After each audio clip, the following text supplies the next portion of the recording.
Hello everybody and welcome to the 12th video in our series of videos on political developments in Ireland in the 20th century. Last week we looked at the beginning of the War of Independence.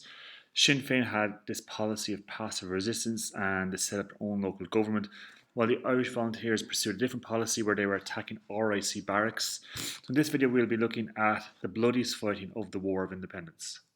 As always, we begin with our learning outcomes. So the first thing you should know is two major events of the War of Independence in 1920. Secondly, you guys should know what a flying column is. And third, you guys should know three reasons why a truce was called in 1921. The second half of the War of Independence is much bloodier than the first half. This was largely due to the introduction of the Black and Tans and the auxiliaries. For every RIC soldier shot dead or raid attempted, they would carry out reprisal attacks, burning down towns and firing on civilian populations.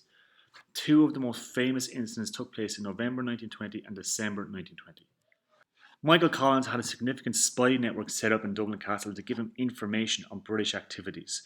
Dublin Castle was the centre of British power in Ireland.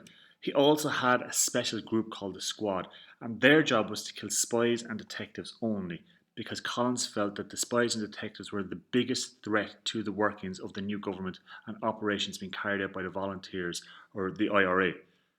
On the 21st of November 1920, Collins ordered his squad to kill a group of British agents known as the CAIRO gang. The CAIRO gang had been sent to capture Collins. 11 men were killed in that attack, although not all of them were in the CAIRO gang.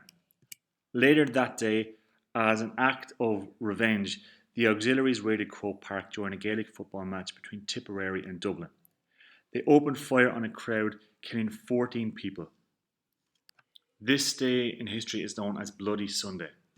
Another example of this heightened violence was the burning of Cork City. On the 21st of November 1920, the IRA carried out an ambush at Kilmichael in West Cork, where they killed 17 auxiliaries. Martial law was brought into Cork, Kerry, Tipperary and Limerick on the 10th of December. And the next day, the 11th of December, after another ambush on auxiliaries, British troops set fire to Cork City.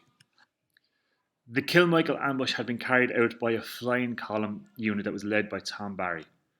With the increased pressure on the IRA units that had been using guerrilla warfare tactics meant that they had to change their plans.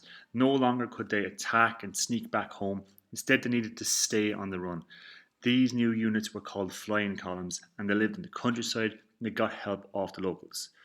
The units operated independently of any army command. Another significant attack during the War of Independence was when the IRA attacked and burned down the Custom House in Dublin in May of 1921. This was a symbol of British authority in Ireland.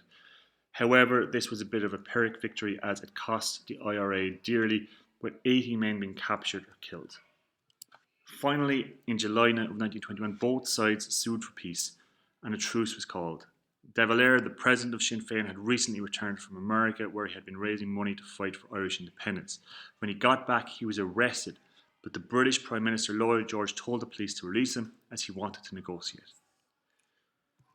There are many reasons as to why both sides now felt they wanted to negotiate. From the nationalist Republican side, the IRA was running short on men and ammunition. The Black and Tan, auxiliaries and RIC were making it harder for them to get the munitions they needed. Secondly, the civilian casualties had raised significantly and people in Ireland wanted peace. The British government also wanted a truce because they were being criticised back home in America for the actions of the auxiliaries and the Black and Tans. And finally, it was also costing them a lot of money. This brings us to the end of our presentation. So now you guys should know two major events of the War of Independence in 1920. So we could talk about the events of Bloody Sunday, where the hit on the CAIRO gang, and then the reprisal attack in Croke Park. We could also talk about the Kilmichael ambush in West Cork and the burning of Cork City in December of 1920. You should also know the flying column was an independent army unit that was constantly on the move and used people in the countryside to help them survive. And three reasons as to why the truce was called.